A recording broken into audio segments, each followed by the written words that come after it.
Être idol signifie avoir une image impeccable aux yeux du public.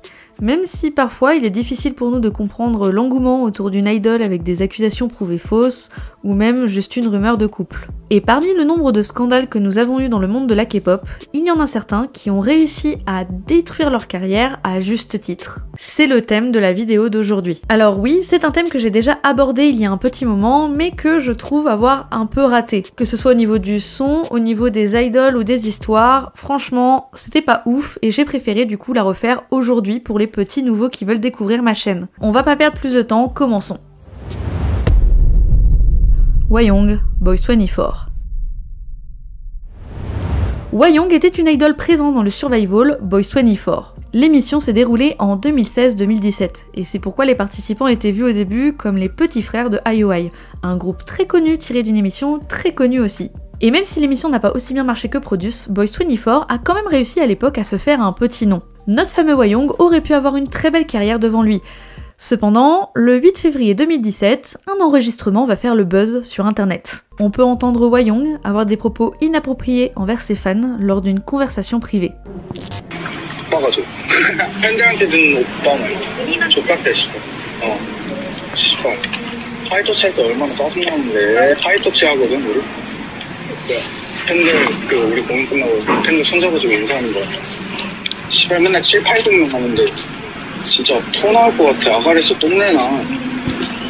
Imagine, t'es fan d'une idole, tu lui donnes de l'argent, t'achètes ses goodies, tu fais tout pour qu'il se sente bien, et derrière, cette personne dit ça dans les coulisses. De ce que j'ai compris, à plusieurs reprises, il a reçu des avertissements de la part de son agence, de certains fans et de l'émission pour changer son comportement, indiquant qu'il se sentait supérieur à la moyenne. Mais là, c'est compréhensible, ce fut la goutte de trop. Celui-ci a énormément été critiqué pour ses propos vraiment limites envers ses fans qui le soutiennent. L'industrie accorde une grande valeur à l'appréciation des fans, parfois trop de valeur. Mais avec cet audio, on comprend clairement qu'il aurait pu faire de grosses bêtises dans le futur avec des fans et son staff. Malheureusement ou heureusement, il n'a jamais réellement pu faire ses débuts et il a totalement détruit sa carrière future. Segun Checks Kiss. Kang Segun est une idole qui faisait partie d'un groupe de première génération ultra populaire nommé Checks Kiss. Un grand groupe débutant en 1997 mais qui s'est arrêté dans les années 2000. Segun a par la suite continué sa carrière solo en tant que chanteur mais particulièrement aussi en tant qu'acteur très popularisé jusqu'en 2016. Checks Kiss s'est réuni après leur séparation justement en 2016 dans une émission de télévision de variété coréenne appelée Infinite Challenge. Ils ont commencé à reprendre un concert et l'agence YG Entertainment, voyant l'opportunité, ont décidé de racheter le groupe. Jusque-là, tout va bien. Enfin, je sais pas si ça va vraiment bien à partir du moment où YG tout rachète à l'heure actuelle, mais en tout cas, à l'époque, ça allait bien. Cependant, son retour sur scène n'a pas vraiment bien plu puisque celui-ci n'a pas vraiment sa langue dans sa poche. Durant un fan meeting, il a exprimé à ses fans son point de vue sur les idoles actuelles et particulièrement sur BtoB. Eh mais tu sais quoi ? Récemment les idoles ont l'air vraiment laides. Quand je les vois au salon, ils sont tellement moches. Leur peau est si sale, ils sont tellement moches, vraiment. Pourquoi sont-ils si laids ? Une fan lui a demandé à qui il faisait référence en particulier et il a répondu « Comment puis-je signaler une personne spécifique ? Il n'y a pas une seule belle idole depuis TVXQ. » Il enchaînera un peu plus tard avec une fan qui décidera de parler de BtoB, mais ils sont vraiment laids. Si je faisais un groupe, je regarderais leur visage et je choisirais les membres. Les célébrités ne devraient-elles pas au moins être belles ? Leur peau doit être bonne et ils ont besoin d'une aura autour d'eux. En plus d'être ultra violent, son avis n'était vraiment pas nécessaire. Mais il ne va pas s'arrêter là. Lors d'un épisode de Vidéo Star en janvier 2018, on a demandé à l'actrice Park So-yeon qui était le génie du visage, donc le plus beau, entre Cha Eun-woo, celui qui fait partie des Astro, et son ami Kang So-gun. Évidemment, l'actrice a fini par choisir son ami, Seung-gun, comme le génie du visage original. Mais quand les autres hôtes parlaient de la beauté de Eun-woo, ça a piqué l'idole qui a osé dire « Je ne peux pas vraiment le dire ». Mais attendez, parce que c'est toujours pas fini. Il faisait carrément des concours de beauté d'idoles dans son fan club où les fans pouvaient voter pour le plus beau et le plus laid. Il aurait aussi détourné les dons des fans, promettant une grosse surprise lors d'un fan meeting qui n'est jamais arrivé. En 2018, on va le soupçonner d'être en couple avec la PDG de son agence pour escroquer de l'argent, et plus de 70 fans ont porté plainte contre lui puisque celui-ci a clairement profité à plusieurs reprises de l'argent de celle-ci. Ah, et au fait, il sera même jugé avec la PDG pour intrusion et agression sur son ex-manager. Il a enchaîné les scandales en 2018, puis il reviendra en 2019 pour annoncer finalement qu'il ne fait plus partie de son groupe, ni même de son agence. À l'heure actuelle, il est toujours actif, il n'a pas réellement détruit sa carrière, cependant on n'entend plus du tout parler de lui comme une grande idole populaire, mais bien comme un petit con arrogant. Hwayoung de T-ara. Malgré la popularité du groupe T-ara à l'époque, un faux scandale de harcèlement créé par une des membres a failli les détruire. Nous sommes en 2012, Ryu Hwayoung va être blessé et ne participe pas aux activités que le groupe a malgré la popularité grandissant. En juillet 2012, plusieurs membres de T-ara vont poster ces tweets. Tout est une question de volonté. Battons-nous tous avec volonté et détermination. Ce tweet va être considéré comme une attaque envers Hwayoung, qui ne participe plus aux activités suite à sa blessure. Hwayoung répondra avec sa sœur jumelle sur anciennement Twitter, laissant sous-entendre qu'elle est forcée à s'entraîner même avec sa blessure. Et beaucoup vont conclure assez rapidement sur internet que Hwayoung se faisait harceler par les autres membres. Le truc c'est que 2 jours plus tard, elle est renvoyée du groupe. Imaginez-vous juste à cette période, c'est celle qui se fait harceler, qui est virée du groupe. Vous imaginez bien le tollé médiatique que le groupe a pris. Personne ne veut suivre un groupe de harceleurs. Alors la popularité du groupe va drastiquement baisser et va engendrer carrément la suspension des activités du groupe. Tout ça se déroule en 2012, mais en 2017, 5 ans plus tard, Hwayoung et sa sœur vont décider d'apparaître dans une émission nommée Taxi en pleurs pour raconter leur histoire. Ce qui s'est passé est regrettable. Je m'enfermais dans ma chambre et je pleurais beaucoup à l'époque. J'avais perdu beaucoup de poids et ma sœur m'a dit que je devais arrêter de maigrir comme ça.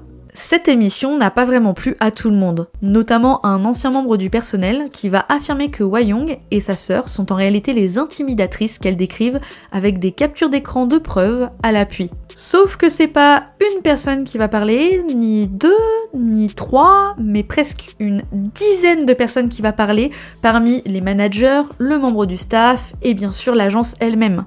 Évidemment, les tweets des membres de T-ara vont être pour viser Hwayoung, donc c'est pas pardonnable. Mais c'était surtout parce qu'en réalité, elle n'avait rien. Elle s'était même pas tordu la cheville selon des rapports officiels de plusieurs hôpitaux, et le groupe ainsi que toute l'organisation avec plus de 80 personnes ont dû changer juste parce que Hwayoung ne voulait pas, ou du moins parce qu'elle a exagéré sa blessure. Et plus ça a avancé, plus on a commencé à avoir des preuves, on a commencé à avoir des screens, et même si au début Hwayoung a nié les accusations, quelques semaines plus tard, elle avouera que tout était vrai. Elle n'a pas réellement dit que c'était vrai, mais elle a approuvé le fait qu'elle avait aggravé certaines choses qui ne s'étaient pas réellement passées. Le groupe T-ara va finalement réussir à sortir de cette fausse polémique, et le 20 juin 2017, elles vont remporter leur première victoire à une émission de musique coréenne depuis 5 ans grâce au vote du public coréen.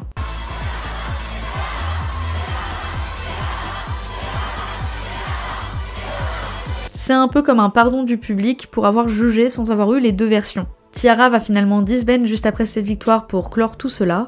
Hwayoung est toujours active sur les réseaux, et même si elle a gâché sa carrière pour une histoire enfantine, j'espère tout de même que toutes les filles vont mieux et vont réussir à surmonter cette épreuve qui est quand même bien compliquée. Choi Soo-min. Bon, pour Choi Soo-min, ça va être très rapide. Celui-ci va participer à l'émission Under 19, émission notamment connue pour avoir J-Hope comme mentor, mais aussi énormément de guests de talent qui vont faire énormément parler dans l'émission. Cependant, au dernier épisode, Choi Soo-min sera renvoyé de l'émission pour triche. À ce que je sache, on ne connaît pas la raison officielle de ce renvoi, et on ne verra plus jamais ce garçon dans l'industrie de la K-pop. Évidemment, il y a eu plein de spéculations. Certains disent qu'il ne venait pas aux entraînements, d'autres qu'il s'agissait d'un acteur pour remplir le quota, un peu comme Lee Lush. Certains parlent de scandale de drogue, et d'autres d'un âge pas respecté pour l'émission. Mais on est sûr de rien. À part que définitivement, ça a gâché sa carrière future d'idol et qu'on ne le reverra plus nulle part. Du moins pour le moment, et j'avoue que tant qu'on sait pas de quoi il s'agit, si c'est juste un problème d'âge, je vois pas pourquoi il reviendrait pas. Ce serait dommage. Ocean Game. Pour celui-là, je mets un trigger warning. Je vous invite évidemment à aller dans les timecodes dans la description pour changer de sujet, parce que si vous êtes facilement sensible, ça va pas être simple de vous expliquer les choses sans... Bon, j'ai pas la fin de ma phrase, mais bref, si vous êtes sensible, fuyez. Ocean Gum est un rappeur devenu célèbre pour la première fois en tant que concurrent de la saison 1 de High School Rapper de Mnet. Après son passage dans l'émission, plusieurs idoles célèbres l'ont soutenu pour ses talents de rappeur. Franchement, à l'époque, il était vraiment bien vu. Il a aussi participé à l'émission Show Me the Money 777, ce qui lui a valu plus de popularité et a réalisé un single avec 3 albums studio qui ont été très bien reçus. Jusqu'à 2019. Quelques années après ces émissions, il a été rapporté de manière anonyme qu'Ocean avait été retrouvé nu dans la rue, soulignant qu'il souffrait de problèmes de santé mentale.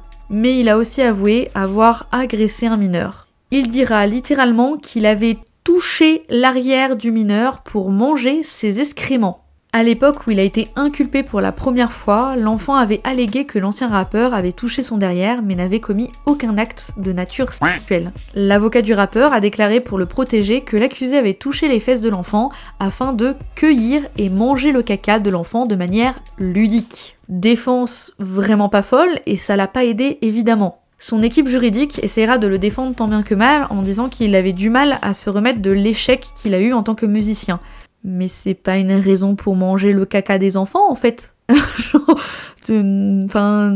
Faut savoir qu'Ocean Gum a été admis dans un établissement psychiatrique après avoir agressé le mineur. Il a également été révélé que l'ancien rappeur avait reçu un diagnostic de trouble mental jusqu'à juin 2021 et il a été institutionnalisé pendant 70 jours. Évidemment qu'il s'est excusé, évidemment qu'il ne reviendra jamais sur scène et il a été interné suite à plusieurs procès.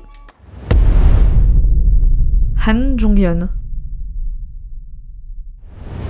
Han Jong-yeon, c'était à l'époque un trainee très apprécié. Il s'agit d'un participant de l'émission Produce Wanna On saison 2, ex-trainee de Maru Entertainment. Il a attiré l'attention pour ses beaux visuels et son talent vocal. Et avec la popularité croissante parmi les téléspectateurs de Produce Wanna On, normalement Han Jong-yeon aurait été un candidat désigné pour être un des gagnants de l'émission pour faire partie du groupe Wanna On. Cependant, il a été impliqué dans des allégations d'intimidation et d'abus sexuels peu de temps après le début de l'émission. Un ancien camarade de classe nommé Kento Lee est intervenu pour accuser le stagiaire dans un message choquant sur Facebook. Selon Kento, Han Jong-yeon l'avait sévèrement intimidé tout au long de ses études primaires et secondaires en le forçant à se masturber devant ses amis, en le forçant à se battre, en l'enfermant dans une salle d'équipement de nettoyage, et plus encore. D'autres allégations incluent également la participation de Han Jong-yeon, particulièrement dans la consommation d'alcool et du tabagisme en tant que mineur. Et vous savez que ça ne plaît pas beaucoup à la Corée et notamment aux idoles de K-pop. Pour prouver ces accusations, Kento a également partagé une photo de fin d'études de Han Jong-yeon et des captures d'écran des messages passés du stagiaire sur les médias sociaux. Il a partagé aussi plusieurs conversations avec des amis et d'anciens camarades de classe qui ont été témoins et se sont souvenus de l'intimidation et la violence de Han Jong-yeon. Suite aux accusations, Maru Entertainment a publié une déclaration admettant le comportement d'intimidation passé de Han Jong-yeon. Donc en gros c'est vrai, cependant ils ont juste nié l'allégation comme quoi Han Jong-yeon aurait forcé quelqu'un à se masturber en public. Ils ont également déclaré que Han Jong-yeon avait personnellement rencontré les victimes pour s'excuser de son comportement passé. Ce scandale a vraiment fait beaucoup de bruit et Maru Entertainment a annoncé que Han Jong-yeon avait décidé de quitter Produce Wanna On en mai 2017. Et maintenant, qu'est-ce qu'il devient? Il a participé à l'émission Mix 9, il a fait partie du groupe Nick, mais aussi du groupe Lucent en tant que chanteur et danseur principal. Depuis 2021, le groupe a plus ou moins dissous et du coup à l'heure actuelle, on le voit plus nulle part. Ces histoires que je viens de vous raconter, ce sont loin d'être les seules à exister. D'ailleurs, si ça vous plairait, j'aimerais énormément un jour faire une partie 2. Évidemment, je compte sur vous en commentaire pour être bienveillant et respectueux, et si tu as vu la vidéo jusqu'au bout, n'hésite pas à utiliser cet emoji. Voilà, j'aime bien ce concept-là, j'aime bien, voilà, ça permet de détendre un peu l'atmosphère, j'aime bien, voilà, mettez l'emoji. Et on se retrouve bientôt pour une prochaine vidéo.